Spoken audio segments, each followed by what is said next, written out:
Kapal tempur milik Amerika Serikat USS Gabriel Gifford menggelar latihan bersama dengan dua kapal Angkatan Laut Jepang, JS Kashima dan JS Shimayuki, di Laut China Selatan pada Selasa tanggal 23 Juni.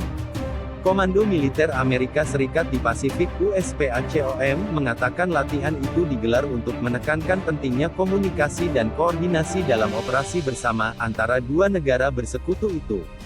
Kesempatan untuk beroperasi bersama dengan mitra dan sekutu kami di laut sangat penting untuk meningkatkan kesiapan dan kemitraan kami, ucap Komandan Ekspeditionary Strike Group (ESG-7 USPACOM) Laksamana Muda Fred Kacer, melalui pernyataan yang dirilis situs USPACOM.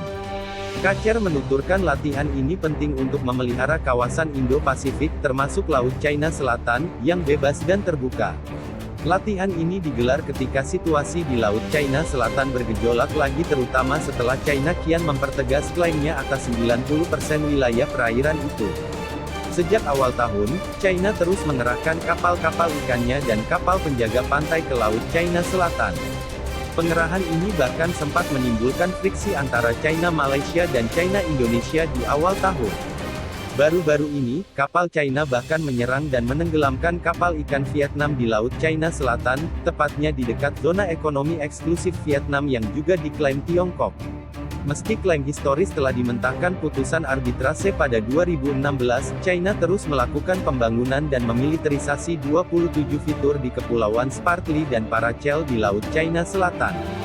Walau bukan negara bersengketa di Laut China Selatan, AS mendukung negara-negara di kawasan untuk menolak klaim Tiongkok tersebut. AS selama ini berupaya menjaga agar Laut China Selatan, yang menjadi jalur perdagangan internasional, menjadi perairan internasional yang bebas dilalui setiap negara. AS secara konsisten kerap melakukan patroli laut dan kebebasan bernavigasi di perairan tersebut untuk menentang klaim China. Manuver kapal-kapal AS di Laut China Selatan tak jarang membuat geram Beijing. China menegaskan setiap kapal militer asing harus meminta izin mereka untuk berlayar di perairan tersebut. Sementara itu, Jepang, yang juga bukan negara yang memiliki klaim wilayah di Laut China Selatan, terus meningkatkan kehadiran angkatan lautnya di perairan itu dalam beberapa tahun terakhir. Keamanan Laut China Selatan bahkan masuk menjadi salah satu prioritas dalam buku putih pertahanan Jepang yang rilis September tahun 2019 lalu.